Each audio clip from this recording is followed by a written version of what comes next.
എല്ലാവർക്കും നമസ്കാരം. Teachers mentors YouTube ചാനലിൻ്റെ പുതിയൊരു വീഡിയോയിലേക്ക് എല്ലാവർക്കും സ്വാഗതം. ഇന്ന് ഞാൻ നിങ്ങളുടെ മുന്നിലെത്തിയിരിക്കുന്നത് ക്ലാസ് 3 ഇംഗ്ലീഷ് യൂണിറ്റ് 5 ഹോണസ്റ്റി പേസിലെ ആക്ടിവിറ്റി 4ഉമായിട്ടാണ്. Match the words and make pairs എന്നുള്ളതാണ് ഈ ഒരു ആക്ടിവിറ്റിയുടെ പേര്. ഒട്ടും സമയം കളയാതെ തന്നെ നമുക്ക് വീഡിയോയിലേക്ക് കിടക്കാം. Activity 4. Match the words, make pairs. So, there is a table given below. In one column, there is different jobs, and in the other column, there are different vehicles. ഇവിടെ 2 കോളംസ് കൊടുത്തതായിട്ട് നമുക്ക് കാണാം. ഈ 2 കോളത്തിലും വേറെ വേറെ ജോബ്സ് എഴുതിയിട്ടുണ്ട്. അതേപോലെ തന്നെ മറ്റ് വെഹിക്കിൾസും എഴുതിയിട്ടുണ്ട്. ഇവയെ നമ്മൾ മാച്ച് ചെയ്യുക. ആ മാച്ച് ചെയ്തതിന് ശേഷം പേരുകൾ ഉണ്ടാക്കുക എന്നുള്ളതാണ് നമുക്ക് ചെയ്യാനുള്ളത്. നമുക്ക് ഓരോരോ ഇതായിട്ട് മാച്ച് ചെയ്ത് പോവാം. അപ്പൊ നോക്കി, ബോട്ട്മാൻ എന്ന ജോബ്, അതിന്റെ വെഹിക്കിൾ ഏതാ? നമുക്കറിയായിരിക്കും, ബോട്ടായിരിക്കും അതിന്റെ വെഹിക്കിൾ. വളരെ എളുപ്പമായിട്ടുള്ള ഒരു ഭാഗമാണ്. ആ ഒരു ബോട്ട് എന്നുള്ളതാണ് ബോട്ട്മാൻ.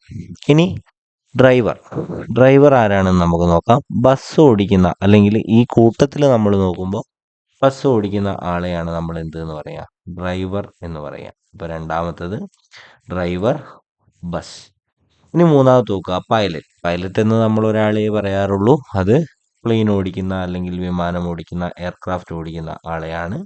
അപ്പൊ നമുക്ക് എന്തെന്ന് പറയാം? അവിടെ പൈലറ്റ് ആരാണെന്ന് ചോദിച്ചാൽ എയർക്രാഫ്റ്റ് ഓടിക്കുന്ന ആളെയാണ് നമ്മൾ എന്തെന്ന് പറയാം? പൈലറ്റ് എന്ന് പറയാം. അപ്പൊ പൈലറ്റ്, എയർക്രാഫ്റ്റ്. ഇനിയുള്ളത് ലോക്കോ പൈലറ്റ് ആണ്. ലോക്കോ പൈലറ്റ് ട്രെയിൻ ഓടിക്കുന്ന ആളെയാണ് നമ്മൾ ലോക്കോ പൈലറ്റ് എന്ന് പറയാം. ട്രെയിൻ ഓടിക്കുന്ന ആളെ നമ്മൾ എന്ത് പറയും? ലോക്കോ പൈലറ്റ് എന്ന് പറയും. ഇനി അടുത്തതായിട്ട് നോക്കുകയാണെങ്കിൽ അവസാനമായിട്ടുള്ളത് ക്യാപ്റ്റൻ. ഒറ്റൊന്നേ ബാക്കിയുള്ളൂ. ഷിപ്പിൽ ആ ഒരു ഷിപ്പ് നിയന്ത്രിക്കുന്ന ആളെ, അല്ലെങ്കിൽ ആ ഒരു ഷിപ്പ് ഓടിക്കുന്ന ആളെ നമ്മൾ എന്ത് എന്ന് പറയും? നമ്മൾ ക്യാപ്റ്റൻ എന്നാണ് അയാളെ പറയാം. അപ്പോൾ ഇത്രയുമാണ് ഈ ഒരു ആക്ടിവിറ്റി. ഈ ഒരു ആക്ടിവിറ്റി കംപ്ലീറ്റഡ് അല്ല. ഇതിൻ്റെ താഴെ എന്ത് ചെയ്യണം? ഇതൊന്ന് പെയറാക്കി എഴുതുകയും കൂടെ വേണം. അപ്പോൾ ബോട്ട്മാൻ, ബോട്ട് എന്ന് പറയും. Driver, bus. അതേപോലെ തന്നെ pilot, aircraft. Loco pilot, train. Captain, ship. ഇവ ഒരുമിച്ച് എഴുതിയാൽ കൂടി മാത്രമേ ഈ ഒരു ആക്ടിവിറ്റി എന്ത് ചെയ്യൂ? ഫിനിഷ് ആകുകയുള്ളൂ എന്ന് തിരിച്ചറിയാം. വീഡിയോ നിങ്ങൾക്ക് ഉപകാരപ്പെട്ടു എന്ന് തോന്നുന്നുണ്ടെങ്കിൽ എന്ത് ചെയ്യുക? വീഡിയോ ലൈക്ക് ചെയ്യുക, ചാനൽ സബ്സ്ക്രൈബ് ചെയ്യുന്ന കാര്യം പരിഗണിക്കുക. ബോട്ട്മാൻ എന്ന ജോബിൻ്റെ വെഹിക്കിൾ എന്ന് പറയുന്നത് ബോട്ടാണ്.